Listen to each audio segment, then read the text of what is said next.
Hello friends, welcome to Techifin. तो इस video में हम जानेंगे Flipkart Axis Bank super elite credit card के बारे में कि ये क्रेडिट कार्ड कैसा है, इस क्रेडिट कार्ड में हमें क्या फीचर्स और बेनिफिट्स मिलते हैं, ये क्रेडिट कार्ड हम कैसे अप्लाई कर सकते हैं और इस क्रेडिट कार्ड को अप्लाई करने के लिए एलिजिबिलिटी क्राइटेरिया क्या है और इस क्रेडिट कार्ड के फीस और चार्जेस क्या हैं। तो ओवरऑल हम ये समझने की कोशिश करेंगे कि ये credit card Flipkart Axis bank credit card के मुकाबले में कैसा क्रेडिट कार्ड है, क्या ये Flipkart Axis bank credit card को टक्कर दे पाएगा या फिर नहीं।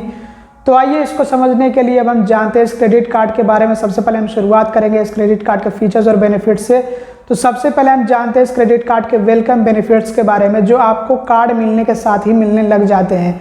तो सबसे पहले तो मिलता है आपको 500 सुपर कॉइन्स। ये जो 500 सुपर कॉइन्स होते हैं ये आपको कार्ड एक्टिवेशन पे मिलते हैं।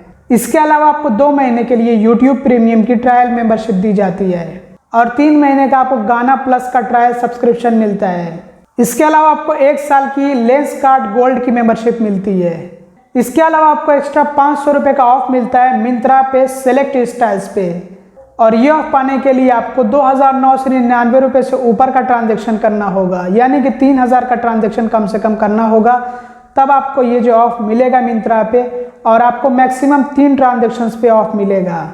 इसके अलावा फ्लिपकार्ट फ्लाइट से डोमेस्टिक फ्लाइट टिकट बुक करने पे आपको 15% यानी 15% का ऑफ मिलता है, जिसमें कि आपको ज़्यादा से ज़्यादा 1,500 रुपये तक का ऑफ मिलेगा।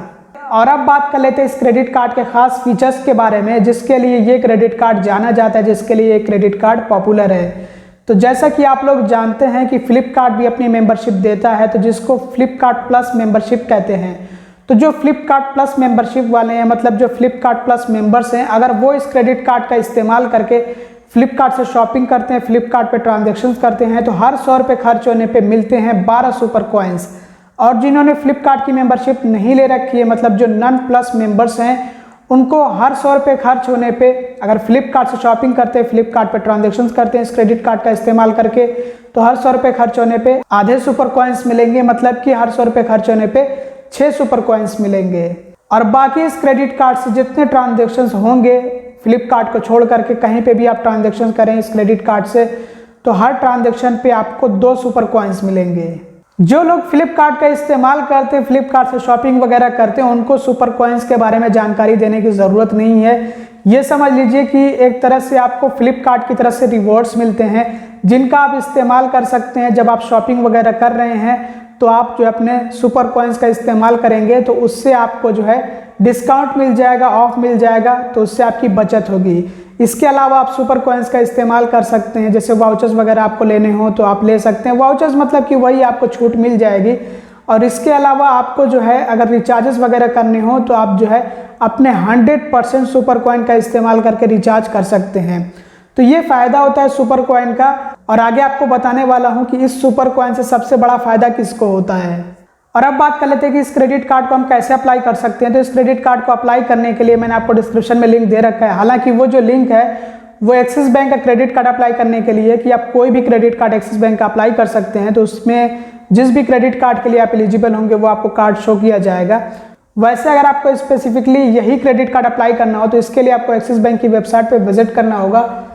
एक्सिस बैंक की वेबसाइट पर विजिट करने के बाद आपको एक्सप्लोर प्रोडक्ट्स पे आना है, उसके बाद आपको कार्ड्स पे जाना है, और उसके बाद आपको क्रेडिट कार्ड्स वाले ऑप्शन पर क्लिक कर देना है। ये काम आप चाहे तो मोबाइल फ़ोन से भी कर सकते हैं, चाहे तो पीसी से भी कर सकते हैं।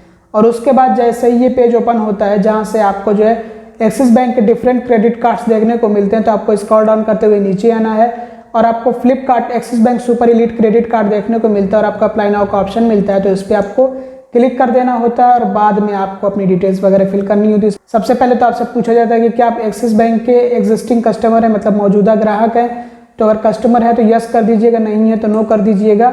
और उसके बाद आपको अपनी डिटेल्स जैसे कि mobile number, pan number, pin code और आपकी नेट एनुअल इनकम, ये सारी डिटेल्स एंटर करके नेक्स्ट पे टैप करना होता है। मैंने axis bank credit card apply करने को लेकर के एक पूरा वीडियो बना रखा है, जिसमें आपको मैंने सब कुछ एक्सप्लेन कर रखा है, तो वो वीडियो देख लीजिएगा। तो आप एक्सिस बैंक का कोई सा भी क्रेडिट कार्ड अप्लाई कर सकते हैं। तो वो वीडियो आपको यहाँ पे आई बटन में मिल जाएगा, और वीडियो के एंड में भी दे दूंगा ताकि आपको कोई परेशानी ना हो। और अब बात कर लेते हैं एलिजिबिलिटी क्राइटेरिया के बारे में कि इस क्रेडिट कार्ड को अप्लाई करने के लिए एलिजिबिलिटी क्राइटेरिया क्या है, कौन लोग इस क्रेडिट कार्ड को अप्लाई कर सकते हैं। तो सबसे पहले तो इंडियन, जो रेजिडेंट इंडियन है, मतलब जो इंडियन है और इंडिया में रहते हैं, वो अप्लाई कर सकते हैं। इसके अलावा जो एनआरआई हैं नॉन रेसिडेंट इंडियन, जो इंडियन है लेकिन इंडिया के बाहर रहते हैं, वो भी इस क्रेडिट कार्ड को अप्लाई कर सकते हैं। और इस क्रेडिट कार्ड को अप्लाई करने के लिए उम्र कम से कम 18 साल होनी चाहिए और ज़्यादा से ज़्यादा 70 साल। इसके अलावा आपसे KYC डॉक्यूमेंट सबसे पहले लिए जाते हैं, जिसमें कि अभी के टाइम में आधार कार्ड और पैन कार्ड लिया जाता है। इसके अलावा अगर आपसे इनकम डॉक्यूमेंट्स मांग लिए जाएं तो अगर आप सैलरीड है, मतलब कि जॉब करते हैं, तो आपको लेटेस्ट पे स्लिप, जिसको हम सैलरी स्लिप भी कहते हैं, वो देना होता है। या फिर अगर आपका खुद का बिजनेस है, मतलब सेल्फ एम्प्लॉयड है, तो ऐसे में आपको जो है ITR देना होता है। या फिर अगर आप प्रोफेशनल हैं तब भी आपको ITR देना होता है। तो ITR की कॉपी, जो लेटेस्ट ITR की कॉपी होती है, वो आपको देनी होती है। तो ये जो है डिपेंड करता है person to person, customer to customer, क्योंकि देखिए कुछ लोगों से इनकम डॉक्यूमेंट्स मांगे जाते हैं, कुछ लोगों से नहीं मांगे जाते हैं।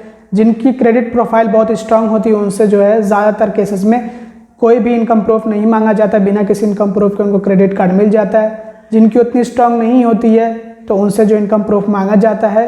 और ये कंडीशन पे भी डिपेंड करता है। देखिए कि कहाँ पे आप रह रहे हैं, वहाँ पे किस बैंक के क्रेडिट कार्ड्स अवेलेबल हैं, मतलब सर्विसेज अवेलेबल हैं। तो ये सब जो कंडीशंस होती हैं, बहुत तरह की अलग अलग कंडीशंस हो सकती हैं, तो उसमें जो है ये वेरी करता रहता है कि कब आपसे जो है इनकम प्रूफ लिया जाए, कब नहीं लिया जाए। तो अगर आपसे इनकम प्रूफ मांगा जाए तो आपको प्रोवाइड करना होता है, नहीं मांगा जाए तो अच्छी बात है, बिना इनकम प्रूफ के आपको क्रेडिट कार्ड मिल सकता है। और अब बात कर लेते हैं इस क्रेडिट कार्ड के फीस और चार्जेस के बारे में। तो इस क्रेडिट कार्ड की ज्वाइनिंग फ़ी है 500 रुपीज़, मतलब 500 रुपये प्लस GST। जितने फीस और चार्जेस होते हैं सब पे GST लिया जाता है 18%। फीस और चार्जेस पे GST इंक्लूड किया जाता है, याद रखिएगा। इसके अलावा जो इस क्रेडिट कार्ड की एनुअल फ़ी है, जो कि आपसे दूसरे साल से ली जाती है, उसके बाद हर साल आपको देनी होती है, तो ये भी 500 रुपये प्लस GST। लेकिन अगर आप इस क्रेडिट कार्ड से साल भर में 2 लाख रुपए ज़्यादा खर्च कर देते हैं तो जो इस क्रेडिट कार्ड की एनुअल फ़ी होती है वो माफ़ कर दी जाती है। अगर आप इस क्रेडिट कार्ड की बेस पे अपने फैमिली मेंबर में किसी को एड ऑन कार्ड दिलाते हैं तो उसके लिए कोई ज्वाइनिंग फ़ी या फिर एनुअल फ़ी नहीं होगी। कार्ड रिप्लेसमेंट फ़ी 100 रुपये। अगर आप अपने क्रेडिट कार्ड को रिप्लेस कराते हैं, जैसे कि अगर आपका क्रेडिट कार्ड कहीं चोरी हो गया, फिर गुम हो गया, फिर डैमेज हो गया और आप उसको दोबारा से इशू कराते हैं, तो उसके लिए आपसे 100 रुपये की फ़ी ली जाएगी। कैश पेमेंट फ़ी भी 100 रुपये। अगर आप अपने क्रेडिट कार्ड के बिल के पेमेंट के लिए कैश ले जा करके ब्रांच से पेमेंट करते हैं तो उसके लिए आपको 100 रुपये की फ़ी देनी होती है। तो बेहतर है कि आप अपने क्रेडिट कार्ड के बिल का पेमेंट ऑनलाइन खुद से करें, तो उसके लिए आपको कोई भी चार्ज, कोई भी फ़ी नहीं देनी होगी। और ये कुछ ऐसी सर्विसेज होती हैं जो आपको फ्री दी जाती हैं, जैसे कि जो मोबाइल अलर्ट्स हैं, जो कि आपको ट्रांजेक्शन्स वगैरह के लिए SMS आते हैं, वो सब फ्री होते हैं। इसके अलावा कुछ सर्विसेज के लिए यहाँ पे फ़ी माफ़ करी गई है। और फाइनेंस चार्जेस या फिर इसको इंटरेस्ट चार्ज भी कहा जाता है, तो ये हमसे तब लिया जाता है जब हम अपने क्रेडिट कार्ड के बिल का पेमेंट इंटरेस्ट फ्री पीरियड के अंदर, यानी कि लास्ट डेट जो ड्यू डेट है उससे पहले नहीं करते हैं, या फिर अगर हम अपने क्रेडिट कार्ड से कैश निकाल लेते हैं तब हमसे जो है ये फाइनेंस चार्जेस लिए जाते हैं। कैश विड्रॉल फ़ी। अगर हम अपने क्रेडिट कार्ड से कैश निकाल लेते हैं तो उसके लिए फाइनेंस चार्जेस तो हैं ही, साथ ही साथ हमसे कैश विड्रॉल फ़ी भी ली जाती है, जो कि 2.5% यानी 2.5% of the cash withdrawn amount है। जितना हम कैश निकालेंगे उसी के 2.5% हमें जो फ़ी देनी होगी। मान लीजिए अगर हम अपने क्रेडिट कार्ड से 5,000 रुपये कैश निकालते हैं तो 5,000 रुपये पे कैलकुलेट किया जाएगा 2.5% और हमें जो है उसी 5,000 रुपये पे, ये मैंने एग्जांपल दिया, जितना भी आप निकालेंगे उसी पे जो 2.5% कैलकुलेट करके आपसे फ़ी ली जाएगी। अब अगर जो है 2.5% 500 रुपये से कम आ रहा है तो फिर ऐसे में आपको कम से कम 500 रुपये की फ़ी देनी है। और अगर 2.5% जो है 500 रुपये से ज़्यादा आ रहा है, मान लीजिए आपने बहुत ज़्यादा पैसे निकाले हैं, तो अगर 2.5% कैलकुलेट किएगा और वो 500 रुपये से ज़्यादा आ रहा है तो फिर ऐसे में आपको 2.5% फ़ी देनी होगी। तो कैश निकालना क्रेडिट कार्ड से बहुत महंगा पड़ता है।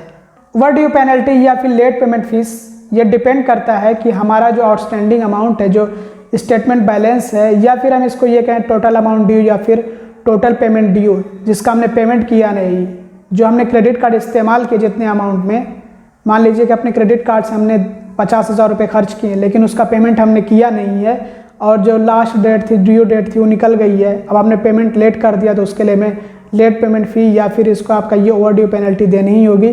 तो ये 100 रुपये से लेकर के 1,000 रुपये तक हो सकती है, डिपेंडिंग कि हमारा जो है खर्चा कितना हुआ क्रेडिट कार्ड से। तो उसी को यहाँ पे स्टेटमेंट बैलेंस आप कह लीजिए या फिर जो है ओवर ड्यू अमाउंट कह लीजिए या फिर जो है पेमेंट ड्यू कह लीजिए, तो वही जो अमाउंट कितना है उसी पे डिपेंड करता है। तो ये 100 रुपये से लेकर के 1,000 रुपये तक हो सकती है। आप अपने स्क्रीन पर देख लीजिए कि कितने अमाउंट पे हमसे कितनी फ़ी ली जाएगी। ओवर लिमिट पेनल्टी, अगर हम अपने क्रेडिट कार्ड से लिमिट से ज़्यादा खर्च कर दें तो ऐसे में हमें ओवर लिमिट पेनल्टी देनी होती है या फिर ओवर लिमिट चार्ज देना होता है, जो कि 2.5% of the over limit amount, मतलब कि जितना हम खर्चा करेंगे अपने क्रेडिट कार्ड से ओवर लिमिट में, उसी का 2.5% हमें जो है देनी होगी ये फीस या फिर ये चार्ज। जिसमें कि कम से कम 500 रुपये हमें ये जो चार्ज देना होगा या फिर ये फ़ी देनी होगी। अगर हमने अपने क्रेडिट कार्ड के बिल के पेमेंट के लिए चेक डिपॉजिट कर रखा है या फिर ऑटो डेबिट सेट कर रखा है, लगा रखा है कि हमारे क्रेडिट कार्ड के बिल का पेमेंट अपने आप ही अकाउंट से हो जाए, लेकिन हमारा चेक बाउंस हो गया या रिटर्न हो गया या फिर हमारा जो ऑटो डेबिट है वो फेल हो गया, हमारे अकाउंट में उतने पैसे नहीं थे कि हमारे क्रेडिट कार्ड के बिल का पेमेंट हो सके, तो ऐसे में 2% आपसे फी ली जाएगी। 2% पेमेंट अमाउंट की, जितने आपके क्रेडिट कार्ड के बिल का पेमेंट होना है उसी के 2% आपसे फी ली जाएगी, जिसमें कि कम से कम 450 रुपये ये पेनल्टी होती है, 450 रुपये जो फ़ी होती है। और फॉरेन करेंसी ट्रांजैक्शन फ़ी 3.5% मतलब 3.5% होगी। अगर हम अपने क्रेडिट कार्ड से किसी दूसरे देश की करेंसी में ट्रांजैक्शन करते हैं, जैसे कि डॉलर या फिर जो यूरो या फिर पाउंड में हम अपने क्रेडिट कार्ड से ट्रांजैक्शन करते हैं, तो हमें 3.5% उसके लिए फ़ी देनी होती है। जितना हमारा ट्रांजैक्शन अमाउंट है उसी का 3.5% फ़ी देनी होती है। तो दोस्तों ये थे इस क्रेडिट कार्ड के सभी ज़रूरी फीस और चार्जेस। और अब बात कर लेते हैं कि ये क्रेडिट कार्ड कैसा है और क्या ये credit card Flipkart Axis bank credit card को टक्कर दे सकता है। तो इसका जवाब है बिल्कुल भी नहीं दे सकता है, क्योंकि इसमें जो आपको फ़ायदे मिलते हैं, जो इसके स्पेशल फीचर्स हैं, वो हैं सुपर कॉइन्स आपको मिलेंगे। तो ये सुपर कॉइन्स क्या होते हैं मैं बता देता हूँ कि सुपर कॉइन्स होते हैं जब आप फ्लिपकार्ट से जो शॉपिंग वगैरह करते हैं तो आमतौर पर ये आपको सुपर कॉइन्स मिलते हैं, लेकिन ये क्रेडिट कार्ड ले लेंगे तो इसका इस्तेमाल करेंगे तो आपको सुपर कॉइन्स मिलेंगे, भर भर के सुपर कॉइन्स मिलेंगे। लेकिन ये सुपर कॉइन्स कैसे इस्तेमाल होते हैं कि जब आप शॉपिंग कर रहे हो तो आपको वो जो भी प्रोडक्ट आप परचेस कर रहे हो फ्लिपकार्ट से, कुछ प्रोडक्ट पे सुपर कॉइन इस्तेमाल करने का ऑप्शन आता है, तो आप सुपर कॉइन्स अपने इस्तेमाल करते हैं तो आपको कुछ % का ऑफ मिल जाता है, कुछ % की बचत आपकी हो जाती है, आपके पैसे कुछ कम खर्च होते हैं। इसके अलावा आप सुपर कॉइन का और भी तरीके से इस्तेमाल कर सकते हैं, जैसे कि रिचार्जेस के लिए। तो आप अपने मोबाइल फ़ोन के रिचार्ज के लिए 100% ऑफ द सुपर कॉइन इस्तेमाल कर सकते हैं। जितने भी आपके पास सुपर कॉइन्स हैं उनका इस्तेमाल कर सकते हैं। तो ये अच्छा है कि आप सुपर कॉइन्स का 100% रिचार्ज में इस्तेमाल कर सकते हैं, लेकिन प्रोडक्ट्स के लिए नहीं। प्रोडक्ट्स में आपको जो है कुछ ही सुपर कॉइन्स इस्तेमाल करने का ऑप्शन मिलेगा और उन सुपर कॉइन्स पे आपको जो बस छोटे बहुत डिस्काउंट मिल जाएंगे, एक तरह समझिए ऑफ मिल जाएगा, कुछ बचत आपकी हो जाएगी, सेविंग्स हो जाएंगी। तो यही फ़ायदा होता है। इसके अलावा सुपर कॉइन्स सभी प्रोडक्ट्स पे एप्लीकेबल नहीं होते कि सभी प्रोडक्ट्स, आप जो भी प्रोडक्ट्स चेक करें उन पे सुपर कॉइन्स जो है नहीं इस्तेमाल किए जा सकते हैं, तो ये दिक्कत होती है। इसके अलावा सुपर कॉइन 100% नहीं इस्तेमाल किए जा सकते किसी प्रोडक्ट को बाई करने के लिए। ये मैंने देखा हुआ है, अपने एक्सपीरियंस से मैं बता रहा हूँ। अब आपका क्या एक्सपीरियंस रहा है वो ज़रूर से बता दीजिएगा। मैंने तो चेक किया, अपने सुपर कॉइन्स को मैंने इस्तेमाल करने की पूरी कोशिश की, लेकिन वो इस्तेमाल नहीं हो रहे हैं पूरे के पूरे। इसके अलावा सभी प्रोडक्ट्स पे मुझे जो ऑप्शन नहीं मिल पा रहा है। तो ये सुपर कॉइन्स इसलिए आपको दिए जाते हैं कि आप ज़्यादा से ज़्यादा जो है ट्रांजेक्शन करें फ्लिपकार्ट पे, क्योंकि जब आप अपने सुपर कॉइन्स को पूरी तरह से इस्तेमाल नहीं कर पाएंगे और आपके पास सुपर कॉइन्स बचे रहेंगे और आपको ये SMS आएगा कि आपके सुपर कॉइन्स एक्सपायर होने वाले हैं, तो आपके दिमाग में ऐसा आएगा कि जब एक्सपायर हो रहे हैं तो क्यों ना हम इसका फ़ायदा उठाएं, और आप उस फ़ायदा उठाने के चक्कर में फ्लिपकार्ट से शॉपिंग करने लग जाएंगे।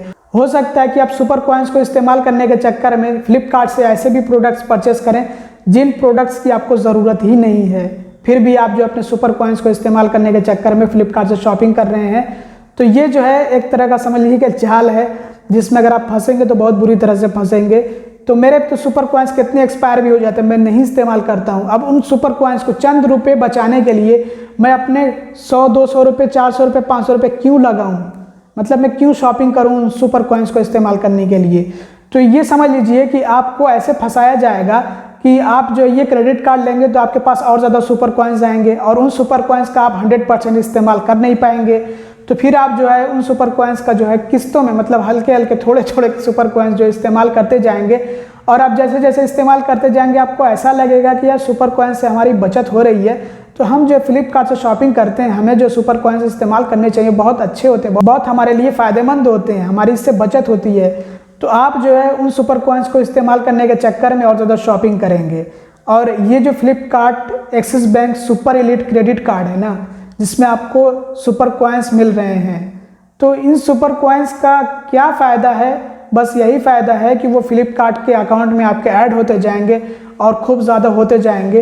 तो आप उनका इस्तेमाल सिर्फ एक ही जगह कर सकते हैं और वो है फ्लिपकार्ट, कि आपको फ्लिपकार्ट पे ही इसका इस्तेमाल करना है और आपको कहीं पे भी इसका इस्तेमाल नहीं करना, मतलब कि आप कहीं और इस्तेमाल कर ही नहीं सकते हैं।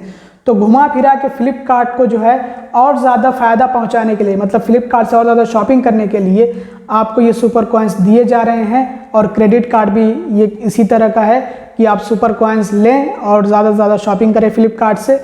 तो ये जो है Flipkart Axis bank credit card के मुकाबले में बिल्कुल भी नहीं है ये क्रेडिट कार्ड, क्योंकि जो Flipkart Axis bank credit card है उसमें आपको रियल कैशबैक मिलता है कि जो भी आपने जो है कैशबैक अर्न किया है वो डायरेक्टली आपके क्रेडिट कार्ड में ही ऐड कर दिया जाता है, क्रेडिट कार्ड के अकाउंट में ही आ जाता है। अब मान लीजिए अगर आपने 1000 रुपये खर्च किए हैं तो उस पर 5% मिला है, तो 50 रुपये, वो 50 रुपये डायरेक्टली आपके जो क्रेडिट कार्ड के बिल में ही एडजस्ट हो जाएगा, मतलब वो बिल ही कम हो जाएगा।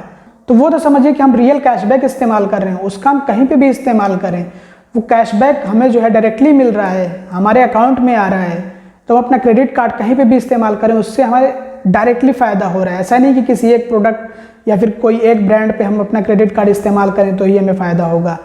तो ये जो फ़ायदा होता है Flipkart Axis bank credit card का, जिसमें हमें डायरेक्टली कैशबैक दिया जाता है, और ये क्रेडिट कार्ड इसका तो मुझे कोई फ़ायदा नज़र नहीं आया। आपको ये क्रेडिट कार्ड कैसा लगा, आपका क्या ओपिनियन है इस क्रेडिट कार्ड को लेकर के, कमेंट सेक्शन में ज़रूर बताइएगा।